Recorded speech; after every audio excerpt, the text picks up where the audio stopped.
So, this is the last story of this episode. We are talking about Ryusoulger getting a Korean adaptation, a South Korean adaptation, but it's getting a very interesting name. So it's being called Power Rangers Dino Soul. Now, if you don't know, Power Rangers is the catch-all term they use either when they adapt a Power Rangers show into Korean and they dub it over in Korean, or when they do a Super Sentai.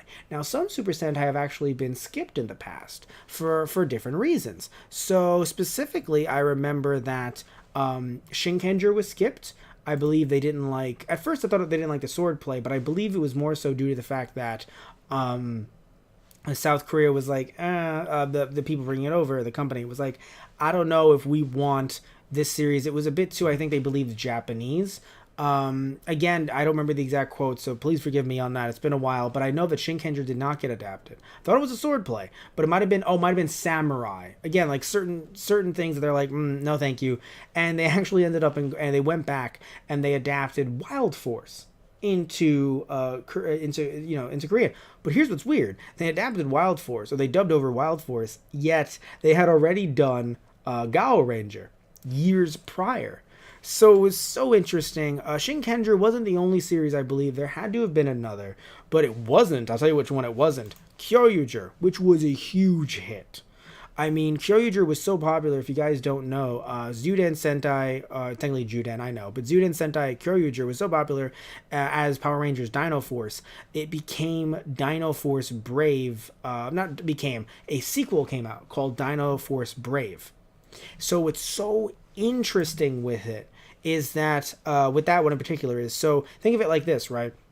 So Power Rangers Dino Force comes out in Korea, again based off of Kyuryuger rather, sorry, based off of Kyuryuger. Then a sequel comes out with not with the, I believe, actually, I don't think it had the original actors. I think it might have, I believe, but either way, it came out and it was called Dino Force Brave. Then it got adapted into there was a Japanese version of it released because remember, by the way, this Kyuryuger adaptation was not released in South Korea like the same year.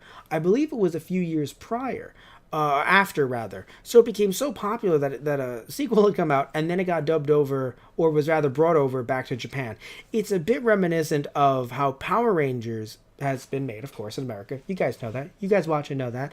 And it got dubbed over in Japan, and in some cases with the very same actors that played the roles in the Sentai that it was adapted from.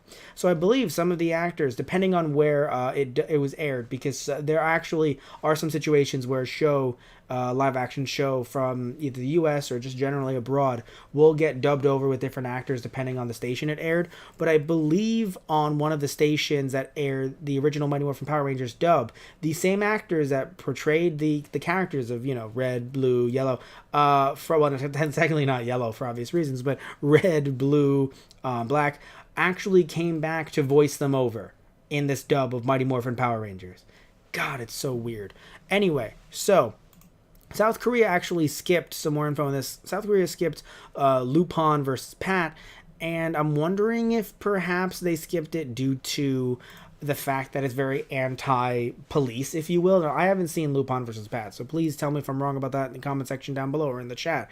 But to me, it seems like Lupin and Pat, because there is a team of thieves that they follow, maybe this company was like, in South Korea was like, nah, we don't want anyone going against the police. So, and also due to the fact that because, Kyuryuger is so popular over there and still, was and still is, they're like, screw it, we'll bring in Ryusoulger. Now, the reason why this is interesting to me anyway, not just because that, oh, by the way, we know that this dub will be airing in August 2019, but the reason why this is so interesting to me is because, again, they usually would have gone really far back. They're like, screw it. What did we skip last time? Like, or what haven't we skipped? What Power Rangers could we bring over? But maybe, and this is just my speculation, maybe the Wild Force dub was kind of unpopular and people kind of knew what was up there. So maybe it just didn't do as well. And maybe they didn't know why it didn't do as well, but, that's not the reason why, but it just didn't do as well. So because of that, they're like, you know what?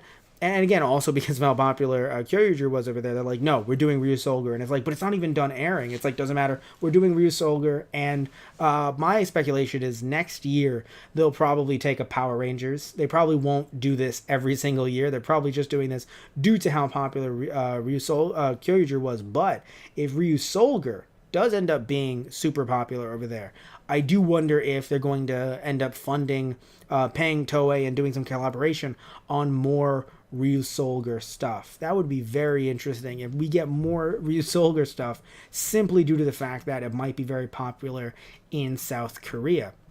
Again, same way that it was, same way that Kyoryuger was as well. Very interesting stuff. Very, very interesting stuff for me anyway. Because again, it's always so interesting to see how this stuff gets adapted and brought overseas. I know in this case we're overseas, but how adapted and brought overseas, and how it actually affects the Japanese production. Because usually it doesn't, right? Like even though Power Rangers is very popular over here, Saban and yes, Saban has paid for footage from Toei. That doesn't necessarily affect how Super Sentai runs. And some people might say that it does, or that it definitely does. No, Matt, it really does. But I mean, you look at something like Go Busters, and it didn't really affect it, But either way, though, as we're wrapping this one up, I want to hear what you guys think down below about this story. Is this interesting? Does it not interest you? And do you think it might actually bring some more Ryusoulger stuff out into the wild due to South Korea funding it? So tell me what you guys think about that down below. And we are done with this episode of Toku Station. Again, thank you all so much for tuning in. All of you. Love you all. Take care. And before you go, remember that you can get cool t-shirts like this over at our TeePublic, which will be linked somewhere. And also, if you want to get the full audio version of this, you can go over to our Patreon, patreon.com/TGProductions. Depending on what tier you go to, you can get the full audio for a very affordable price. Thank you all so much. Thank you for helping keep the lights on. Love you all. Take care and tune in next time. So, see ya.